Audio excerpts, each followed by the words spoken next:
ይሆናል ብለን በግምት በመላመት በመሰባሰብ በእጅ ብልጫ ያጸደቅነው ምንም ነገር አይደለም። መጽሐፍ ቅዱስ ዘንዶት እንደምናገኘው እናታችን ንግስቲቱ አገርን የምትመራ ንግስት ነበረችና በምትመራበት ወቅት ከእግሯ ላይ የሆነ በሽታ ነበረባት እና ያንን በሽታ ደግሞ ልትድንበት የምትችል ቦታ ስትፈልግ ነበረ። ብዙ ሰራዊት አስከትላለች መታለች ብሎ ጠየቀ፣ ነገረ። ግቢ በላት አለ ሶሎሞን። ያልተመሰረተች በድንግልና ሆና ሀገርን የምትመራ ንግስተ ሳባ ያንን ክብር በሰጠችው መስቀል ክርስቶስ ተሰቀለ። ከተለያየ ከሰባት እንጨት ሰብስበው መስቀሉን ሰርተው ሰቅለውታል። በስመ አብ ወወልድ ወመንፈስ ቅዱስ አሐዱ አምላክ። በስመ አብ ወወልድ ወመንፈስ ቅዱስ አሐዱ አምላክ። በስመ አብ ወወልድ ወመንፈስ ቅዱስ አሐዱ አምላክ አሜን። በአብ ስም አምኜ አብን ወላዲ ብዬ በወልድ ስም አምኜ ወልድን ተወላዲ ብዬ መንፈስ ቅዱስ ስም አምኜ መንፈስ ቅዱስን ሰራት ብዬ ምንም ላጠይቆ አካላት በስም በአካል በግብር ሶስት በልብ አገዛዝ በመለኮት በባሕርይ በሕልውና እንደ አምላክ ብዬ አምኜ እግዚአብሔርን ቃል መናገር እጀምራለሁ። የባራትና የገዳማት አለቃዎች፣ ምዕመናንና ምዕመናት በእግዚአብሔር ስም እንደምን አደራችሁ? እንደምን አደራችሁ? እንደምን አደራችሁ? ለተቀደሰችውና ለከበረችው ለዛሬው ዕለት ያደረሰን የአባቶቻችን አምላክ እግዚአብሔር ስሙ ለዘላለሙ የተመሰገነ ይሁን። እግዚአብሔር ፈነወ መድኃኒተ ለሕዝቡ፣ እግዚአብሔር ለሕዝቡ መድኃኒትን ሰጠ፣ መድኃኒትን አደረገ። መዝሙር 110 ቁጥር 5 ላይ ተጽፎ እናገኛለን። 110 ላይ ተጽፎ የምናገኘው ኃይለ ቃል ነቢዩ ዳዊት በትንቢት መነጽሩ ስለ መስቀለ ነገሩ አስቀድሞ ታይቶት ተገልጾለት ከ1000 ዘመን በኋላ ከ1000 ዘመን በኋላ የሚሆነው ታይቶት የተናገረው ኃይለ ቃል ነው። እግዚአብሔር ለሕዝቡ መድኃኒትን አደረገ። መስቀል መድኃኒታችን ነውና፣ መስቀል ኃይላችን ነውና፣ መስቀል መክበሪያችን፣ መቀደሻችን፣ ገነት መግቢያችን ነውና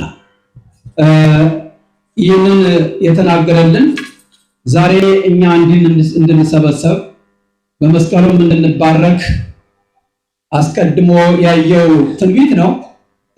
ሰው እግዚአብሔርን ሲወድ እንዲህ አርቆ ያያልና ርቀት ያለውን ያውቃልና ተገልጾለት ተናግሮታል። መስቀልን በኦሪትም በምሳሌነት ሲነገር ኑሯል። አባቶቻችን በምሳሌ ያስተምረውበታል፣ ምሳሌ መስለው ነግረውበታል። ዝም ብሎ የተገኘ እንዲሁ በድንገት የመጣ አይደለም። ከጥንት ጀምሮ ሙሴ ባሕረ ኤርትራን የከፈለበት በትር የመስቀል ምሳሌ ነው። በብዙ ቦታ ምሳሌ ተመስሎ እናገኘዋለን። ጊዜው ሲደርስ መድኃኒታችን ኢየሱስ ክርስቶስ ዓለሙን የሚያድንበት ለዓለሙ ድነት የሚሰቀልበት መስቀል እንደሆነ ተረጋገጠ። በእግዚአብሔር ዘንድ ተነግሮ የማይፈጸም የለምና ነቢያት የተናገሩት ይሆናል ያሉት ያዩት ትንቢት ይሆናል ብለው የተናገሩትም ጊዜው ሲደርስ ተፈጸመ። ያለ ጊዜው አይፈጸምምና ነገር ግን ደግሞ በተቃራኒ የሚቆሙ አሉ። የበጎ ነገር ተቃራኒ ክፉ አለ። የጨካኞች ተቃራኒ ሩሩ ሰው አለ። የንፉጎች ተቃራኒ ለጋስ ሰው አለ። የድሆች ተቃራኒ ባለጸጋ አለ። ዓለም እንዲህ ዝንጉርጉር ናትና ደግ ሰው አለ፣ ክፉም ሰው አለ እና የክፎችም የበጎችም ነገር የክፎች በክፎች ይደርስባቸዋል፣ ለበጎች የተነገረው ደግሞ ለበጎች ይደርሳልና መስቀሉ ጊዜው ሲደርስ መድኃኔዓለም ኢየሱስ ክርስቶስ ዓለምንም ያድንበት ነውና ተሰቀለ በመስቀል።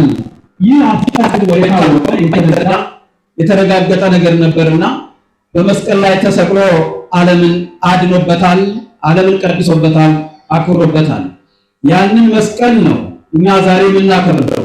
ያን መስቀል ደግሞ በአይሁድን በጠላትነት የተነሱ አይሁድ የመስቀሉን ሰላም፣ የመስቀሉን ድነት፣ የመስቀሉን በረከት፣ የመስቀሉን ትልቅነት የተረዱት በምቀኝነት ተነስተው መስቀሉን እንዳይኖር አደረጉ። ይቻላል፣ ሁሉ ነገር አደርጋለሁ ማለት ይቻላል። ነገር ግን ከእግዚአብሔር ጋር ተጣልቶ የእግዚአብሔር ሰው ቀብሮ ማስቀረት ዓለም ላይ የሚገባ ሁላችንም ማወቅ የሚገባን ክፉን ነገር ደብቀን በጎን ነገር ደብቀን እንከብራለን እንደሰታለን ብለን ማሰብ የጊዜ ጉዳይ ካልሆነ በስተቀር ፍጻሜው ግን ያ ነገር ተቀብሮ አይቀርም። በጎ ነገር ለጊዜው ብቻ ነው የሚሸፈነው፣ መጨረሻው ይገለጣልና መጨረሻው የተረጋገጠ በመጽሐፍ ቅዱስ የተጻፈ ነው። እኛ ዝም ብለን ይሆናል ብለን በግምት በመላመት በመሰባሰብ በእጅ ብልጫ ያጸደቅነው ምንም ነገር አይደለም። መጽሐፍ ቅዱስ ዘግቦት እንደምናገኘው እናታችን ንግስቲቱ ማክዳ አገርን የምትመራ ንግስት ነበረችና በምትመራበት ወቅት ከእግሯ ላይ የሆነ በሽታ ነበረባት እና ያንን በሽታ ደግሞ ልትድንበት የምትችል ቦታ ስትፈልግ ነበረ። ሰው በቅንነት ሲፈልግ ያገኛል። ጊዜው ብቻ ነው የሚለወጠው እንጂ ሰው በእውነት ከለመነ፣ ሰው ለእውነት ቆሞ ከለመነ የሚለምነውን ነገር ያገኛል። ንግስቲቱ ታምሬን የሚባል ነጋዴ ወዳጅ ነበራት፣ ከኢየሩሳሌም ወደ ኢትዮጵያ እየተመላለሰ የሚነግድ እና እሱ መጥቶ የሶሎሞንን ጥበብ ይነግራታል። እግዚአብሔር የገለጸለትን ጥበብ ይነግራታልና የእግዚአብሔር ሰው ስለነበረች ይሄንን ጥበብ እጄ ማየት አለብኝ፣ ከእግሬም ላይ ያለውን በሽታ የምፈወስ ከዚያ ነው አለች። በዚህ የተነሳ ብዙ ሰራዊት አስከትላ ኢየሩሳሌም ገባች። ስትገባ ክርስቶስ የተሰቀለበት የሚሰቀልበት መስቀል ከሶሎሞን ደጅ ላይ ወድቆ ነበር። ለምን? ቤተ መቅደስን እሰራለሁ ሲል ለቤተ መቅደሱ ማሰሪያ ፈልጎት ነበር ሶሎሞን። ነገር ግን አልሆነም፣ ምክንያት ነበረውና። ያ እጽ ደግሞ የመጣው ከገነት ነው። ንስር ከገነት አምጥቶት ከዚያ ወድቆ ይኖር ነበረ። በዮርዳኖስ አካባቢ በቅሎ ሲኖር ሰዎች ቆርጠው ቤተ መቅደስን ሊሰሩበት ሲል ስላልተመቸ ቀርቷል። ጥበቡ ግን እግዚአብሔር የሚሰቀልበት ስለሆነ ነው። እንጨቱ መልካም ነበርና ከሶሎሞን ደጅ ወድቆ ይኖራል እና ንግስቲቱ ደግሞ ብዙ ሺህ ሰራዊት አስከትላ ኢየሩሳሌም ገባች እና ወደ ኢየሩሳሌም ስትገባ የንጉሱ አገልጋይ ንጉስ ሺህ ዓመት ንገስ፣ በአንተ ዘመን የማይመጣ ሰው የለም፣ እንዲህ ያለ ከእግሯ ላይ የአህያ ሰኮና የመሰለ እግሯ የተወላገደ በበሽተኛ የሆነች ሴት ንግስት ናት፣ ብዙ ሰራዊት አስከትላለች መታለች ብሎ ጠየቀ፣ ነገረ። ግቢ በላት አለ ሶሎሞን። እና ስትገባ ያ እንጨት ከዚያ ወድቆ ነበርና ያ እንጨት እግሯን ነካ። ያ በሽታ ያ የአህያ ሰኮና የነበረው ወድቆ ትክክለኛ እግሯ ሆነ፣ ተፈወሰች። ገባች ወደ ቤተ መቅደስ ወደ ንጉሱ ገባችና ንጉሱ ያንን በዓይነማት ተመለከተው። ንጉስ ጠይቅ ተጣጣኝ አለው። እውን እንዲህ ያለ ነበረብሽ አላት። አዎ። ማን አዳነሽ አላት። ከደጅ የወደቀ ገባሬ ታምራት እጽ ነው አለችው ንግስቲቱ። ከዚህ ምድር የፈቀችው እና ወደዚያ ገብታ ከተፈወሰች በኋላ ይሄማ ክብር የሚገባው ነው ብሎ ሶሎሞን ሲፈውስ አይቶ ሲያድን አይቶ አንድ ብር ይለብጥበታል። እርሷም አንድ ሸበበችው። ያንን ጊዜ ነው ኢትዮጵያ መስቀሉን የተቀበለችው። ያ መስቀል አዳኝ እንደሆነ የተረዳችው ሀገር ያን ጊዜ ነው። እርሷ ክብር ሰጠችው፣ አከበረችው። ክብር ሰጠችና ወጥታ ሄደች፣ ተፈወሰች፣ የምትፈልገውን አድርጋ መጣች። የምትመራው ደግሞ በትዳር ተመሰረተ አይደለም፣ በድንግል ዓለም በማያውቀው ዓለም ባልተረዳበት ሁኔታ በትዳር ያልተመሰረተች በድንግልና ሆና ሀገርን የምትመራ ንግስት፣ መጀመሪያ ፈውስ ያገኘች፣ ድህነት ያገኘች፣ ምልክት የሰጠች፣ ክብር የሰጠች እርሷ ናት። ለዚያ ነው ኢትዮጵያውያን የመስቀል ፍቅር በዝቶልን ዛሬ ስለ መስቀሉ ያለን ፍቅር የበዛ ከሌላው ዓለም የተለየ ክብር፣ የተለየ ቅድስና፣ የተለየ አከባበር ኑሮን እንዲህ የተሰበሰብነው መነሻችን እንዲያ ስለሆነ ነው። በዚህ ሁኔታ ነው ያንን መስቀል አይሁድ ንግስተ ሳባ ያንን ክብር በሰጠችው መስቀል ክርስቶስ ተሰቀለ። ከተለያየ ከሰባት እንጨት ሰብስበው መስቀሉን ሰርተው ሰቅለውታል። እንግዲህ ያንን ክብር የያዘ መስቀል መድኃኔዓለም ኢየሱስ ክርስቶስ ተሰቀለበት። አይሁድ ደግሞ ይህ የከበረ መስቀል አዳኝ ነው፣ መድኃኒት ነው፣ እኒህ ክርስቲያኖች በክርስቶስ የሚያምኑት ያመልኩታል ብለው በቅናት ተመቅኝተው ጉድጓድ ቆፍረው ቀበሩት። እንዳይባረኩበት፣ ምዕመናን እንዳይከብሩበት፣ አጋንንት ድል እንዳይነሱ በመስቀል ላይ አጋንንት ድል መነሳታቸውን አሳይቷል። ሰይጣን ራሱ በእሳት ዛንጀር ተይዞ ሲቀባጥር መኑ መኑ እያለ እስኪለፈልፍ ድረስ ድል የተነሳበትን መስቀል ቅናት እንዲህ ያደርጋልና ቀበሩት።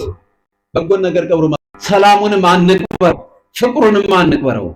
አንድነቱ ያዋጣምና መቅበር የሚያዋጣው ክፉን ነገር መቅበር ነው። አላግባብ የሆነውን ነገር መቅበር ነው። ለሰው ልጅ የማይጠቅመውን ነገር መቅበር ያስፈልጋል። እነዚያ ግን መድኃኔዓለም ኢየሱስ ክርስቶስ ዓለምን ሊያድን ነቢያት ትንቢት የተናገሩለትን ያንን መስቀል ቀበሩ እና ለጊዜው ደስ አላቸው፣ ተደሰቱ። በጎን ነገር መቅበር መስቀሉ ዓለም የዳነበት ነው። ቅድም ሲነገር እንደሰማ ነው። መስቀል ብርሃን ለኩሉ ዓለም ተብሎ በሊቁ እንደተነገረን የዓለም ሁሉ ብርሃን መስቀል የዓለም ሁሉ ብርሃን ነው፣ በእርሱም መሰረቱ ቤተክርስቲያን ተመሰረተች ነው የሚለን አይደለም። የቤተክርስቲያን መሰረት በመስቀል ነው። መስቀል ሳይኖር የሚመሰረት ቤተክርስቲያን የለም። አዳራሽ ሆነ ብቻ ነው። አዳራሽ ደግሞ ስራው ሌላ ነውና በመስቀል ሳይባረክ የሚሆን ቤተክርስቲያን የለም። መስቀል ያልባረከው ቤተክርስቲያን የለም። መስቀል ያልባረከው ገነት የሚገባም የለም። በገነት በመስቀል የተባረኩን ለዚያ ነው ወንድም ሊቃውንት ሲዘምሩ ዝንቱ መስቀል ለአዳም ዘአግቦ ውስተ ገነት። ይህ መስቀል አዳምን ወደ ገነት ያገባ ነው የተባለው ይሄ ነው። እነሆ በመስቀል ነው አዳም ገነት የገባ። ለዚህ ነው መድኃኒታችን ነው ያለው ዳዊት።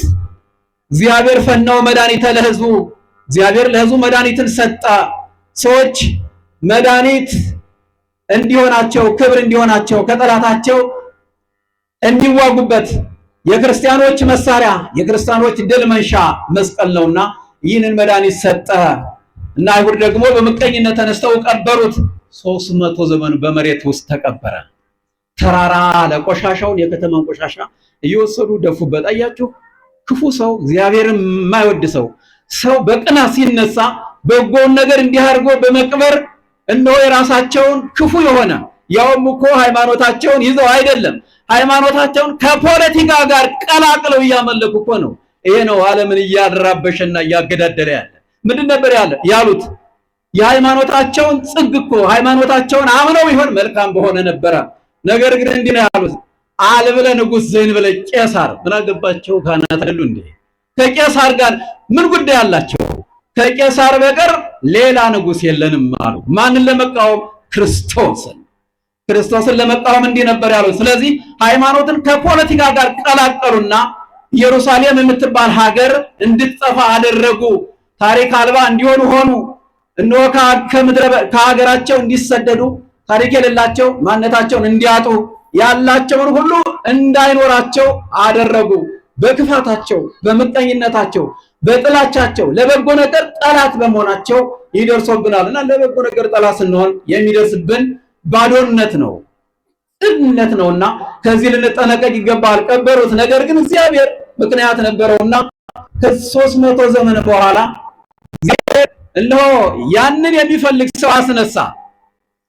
ሲጀመርም በሴት ነው የከበረው። ሰምታችኋል? ሲጀመርም በሴት ነው የከበረው። ይህ መስቀል በሴት መጀመሪያ ከብሯል። ንግስቲቱ አክብረዋለች። ክብር ይገባዋል ብላ ወስዳ ምስጋና ሰጣ፣ ክብር ሰጠዋለች። ተፈውሳበታለችና ያ የተወላገደ እግሯ ጠማማ የነበረው እግሯ ቀጥ ብሏልና ያለ መስቀል ተቃንቶ መሄድ አይቻልምና ዕውራን የሚበሩበት ነው፣ አንካሳዎች የሚረቱበት ነው፣ ሽባ የሆኑት የሚፈወሱበት ነውና እርሷ ምልክት ሆነች ለዓለም። መጀመሪያ ጊዜ ድነትን ያገኘች ገና ክርስቶስ ሳይሰቀል የከበረ ነውና ይህ መስቀል ይህንን ለማጥፋት አይሁድ ያደረጉት ሴራ ተቀብሮ ስለማይቀር ለጊዜው ለነሱ መሰላቸው። እግዚአብሔር ንግስቲቱን አስነሳ፣ ሌላ ንግስት አስነሳ፣ እሌኒን አስነሳ። እሷ ደግሞ ምኞታ ምዕመናን የሚባረኩበት ምልክታቸው ነው። ክርስቲያን የመሆን ምልክት ነው መስቀል። የክርስቶስ የመሆናችን ምልክት ነው መስቀል። የሌለው ክርስቲያን አይደለም። ልክ ነኝ? ብዙ ክርስቲያን ነኝ የሚል ስላለ ብዬ ነው። ክርስቲያን ነኝ የሚል አለ። ያው ስሙን መጠራት ወይም ክርስቲያን ማለት መቃወም አይቻልም። ማንም ሰው ክርስቲያን ማለት ይችላል፣ የፈለገውን ማለት ይችላል። ነፃነት አለው። እግዚአብሔር ሰውን የፈጠረው በነፃነት ነው። ምናመልከው በነፃነት ነው። ተገደን በወታደር ናምልክ እንደዚህ አይደለም። የሰይጣን መቀጥቀጫ እንደሆነ አምነን አንገታችንን እናስራለን፣ ከቀሚሳችን እናስጠልፋለን፣ ከነጠላችንም እንዲህ እናደርጋለን። ይሄ ምልክት ነው። ወሀብኮሙ ትምህርተ ለእለ ይፈርሁከ፣ እነሆ ለሚያምኑ ለሚወዱ ለአንተ ምልክትን ሰጠሃቸው ነው ያለን ዳዊት። መቼስ የመስቀሉን ነገር ብዙ ጊዜ ደግሞ ተናግሯል። ምልክት ሰጣቸው። ምን ሊሆኑ? የክርስቶስ ተከታይ ለመሆናቸው ምልክት ከአንገት መስቀል ማሰር ነው፣ በእጅ መስቀል መያዝ ነው፣ መባረክ ነው፣ መቀደስ ነው። ይህንን የተሰጠን በመስቀሉ ነውና ይህ እንዳይኖር አይሁድ አደረጉ። እግዚአብሔር ደግሞ ሌላ ነገር አነሳ። የነሱ ለጊዜው ደስ አላቸው፣ ቀበርነ ብለው ተደሰቱ፣ አጠፋ ነው ብለው ተደሰቱ። ደስታቸው ግን ለ300 ዘመን ብቻ ነው የቆየ። ከዚያ በኋላ ንግስቲቱ ተነሳች። በብዙ መከራ በብዙ ፈተና ያለፈች ባለትዳሪቱ እሌኒ እስከ ንግስት እስከመሆን ድረስ ደርሳ፣ ነገር ግን ንግስናዬ ደስ የሚያሰኘኝ የጌታዬ መስቀል ሳገኝ ብቻ ነው ትላለች። እርሱን ሳይ ብቻ ነው። አይሁድ እንደቀበሩ ታውቃለችና ታሪክን ማወቅ ጥሩ ነው። አሁን ይቺ ሴት አይሁድ መስቀሉን መቅበራቸውን ባታውቅ ኑሮ፣ ክርስቲያን ባትሆን ኑሮ እንድታወጣው አትተጋም ነበር። ታሪክን መጠበቅ ታሪክን ማወቅ ለዚህ ይጠቅማልና አይሁድ መስቀሉን ቀብረውታል። እርሷ በሷ ህሊና በመምህራን ትምህርት በሷ ህሊና የመስቀሉ መቀበር ልቦናዋን ያቃጥሏል። ያ የመስቀል ፍቅር ልቦና ውስጥ ይነዳል። እንዴት ተቀብሮ ይቀራል? ዓለም የተባረከበት የዳነበት የክርስቲያኖች ምልክት ተቀብሮ እንዴት ይቀራል? ያለች ትለምናለች፣ ትማልላለች። ፈተናውን አልፋ ከፈተና በኋላ መስቀሉን እንድታገኝ ምልክት ልታይ ወደ ተቀበረበት አካባቢ ሄደች። ታሪኩን ስለምናውቅ ብዬ ነው። ወደዚያ ሄደች፣ ወደ ኢየሩሳሌም የተቀበረበትን ፍለጋና በጸሎትና በምልጃ ነው። ደግሞ ወታደሩ ማስከተል አይደለም። እንዲያም ቢሆን ኑሮ አይገኝም ነበር። በጉልበት የሚሰራ መንፈሳዊ ስራ የለም፣ በቅድስና እንጂ በማንምም እንጂ በሃይማኖተኛነት እንጂ በጉልበት የሚሆን መንፈሳዊነት የለም። በጉልበት የሚሆን መንፈሳዊነት የለምና ወታደሮቿን ንግስት ስለሆነች አስከትላ ሄደች። ለስራ ያስፈልጓታልና የተቀበረውን የሚቆፍሩላት ወታደሮች ስለሆኑ ይሄንን ይዛ ሄደች። ነገር ግን የት እንደሆነ አታውቁም። ብዙዎችን ጠየቀች፣ የሚነግራት አጣች። ነገር ግን ልመናዋን ታደርጋለች እና አንድ ሰው ተገኘ። እግዚአብሔር እንዲህ ነው ስራው። የማይሆነውን እንዲሆን ያደርጋልና ኪራኮስ የሚባለውን ሽማግሌ መነኩሴ አገኘች። እንደምን ብላ አግባብታ እንዲነግራት አደረገ። እሱ ደግሞ ሌላ ነገር ይርስብኛል ፍሮ አላውቅም እያለ ነበረ። ነገር ግን እሷ አግባብታ እንደምንም ብላ እንዲነግራት አደረገች። የለም ንግስት ወይ መስቀሉ የተቀበረ እዚህ ነው፣ እዚህ ቦታ ላይ ነው እና ማግኘት የምትችይው ደግሞ ዕጣን አጥነሽ ጢሱ ምልክት ይሰጥሻል። ያን ጊዜ ከዚያ ላይ ታገኘዋለሽ። እግዚአብሔር ምልክት ይሰጥሻል አላት አባ ኪራኮስ። በዚህ መሰረት ሄደች፣ አደረገች። ወታደሮችን ሰበሰበች፣ ሁሉንም አደረገች። ዕጣኑም ተጤሰ፣ ወደ ሰማይ ወጣ፣ መልሶ ሰገደ። የት ላይ? መስቀሉ ካለበት ላይ። ያ ክቡር መስቀል፣ ዓለም የዳነበት መስቀል፣ የምዕመናን መክበሪያ፣ የአጋንንት ድል መንሻ መስቀል ካለበት ላይ እነሆ ጢሱ መልሶ ሰግዶ እዚያ ላይ አሳየ። ያን ጊዜ ንግስቲቱ ጸሎቷ ተሰምቷልና እዚህ ነው ብላ ያንን ስለተረዳች ከዚያ ቦታ ላይ ማስቆፈር ጀመረች። መቼ? መስከረም 17 ወታደሮችን ያስከተለች ለዚህ ነበረ። በመስከረም 16 ደመራውን ሰራችና በደመራው አማካኝነት በዚያ ደመራ አማካኝነት በዚያ ጢስ አማካኝነት እንደምታገኝ ስለተረዳች በ17 ያንን ደመራ ለኩሳ ያ ጢስ ምልክቱን አሳይቷት ቆፈራውን በመስከረም 17 አስጀመረች። መስቀልን ክብር የመስቀልን ቅድስና ለማግኘት በንግስና ያለች ሴት እንዲተጋች እኛ ስለመስቀሉ ምን ያህል ተግተናል? የመስቀሉ ነገር ምን ያህል ገብቶናል? መቼስ ፍቅር ካለን መስቀሉ ገብቶናል ማለት ነው። የቅዱሳንን ገድል የምንወድ ከሆነ የመስቀሉ ነገር ገብቶናል ማለት ነው። አለበለዚያ የመስቀሉ ነገር ካልተረዳን የቅዱሳን ገድል አይታወቀንም፣ እመቤታችንን አናውቃትምና ሁሉን ያገኘነው በዚህ ነውና። ስለዚህ ቁፈራ ተጀመረ። ዛሬ መጋቢት 10 ቀን የመጨረሻ ከ6 ወር በኋላ ምኞቷ ያ ተፈልገው የነበረ ዓለም ሁሉም ይባረክበት አይቀበሩት መስቀል በዛሬው ዕለት አየች።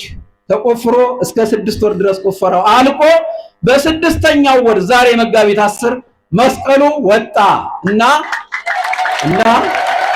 ገና ብቅ ሲል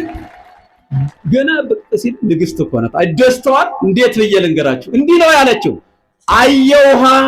አየውሃ ተቀብሮህ የነበርከው መስቀል የጌታዬ መስቀል አየውሃ። ዛሬኛ እዩሃ የምንለውን ቀይረ ነው እንጂ እርሷ ናት ለመጀመሪያ ጊዜ ቃል የተናገረችው። አየውሃ ስመኝ ስፈልግ የነበረው መስቀል አየሁ ብላ ፈጣሪዋን አመሰገነች። መስቀሉ እንደ ፀሐይ እያበራ ወጣ። አይነ ስውራን እንዶ አይናቸው የታወሩት አይናቸው በራ። አንካሳን ተፈወሱ። ደዌ ያለበት ሁሉ ዳነ። እግዚአብሔር ፈነወ መድኃኒተ ለሕዝቡ ስብሐት ለእግዚአብሔር።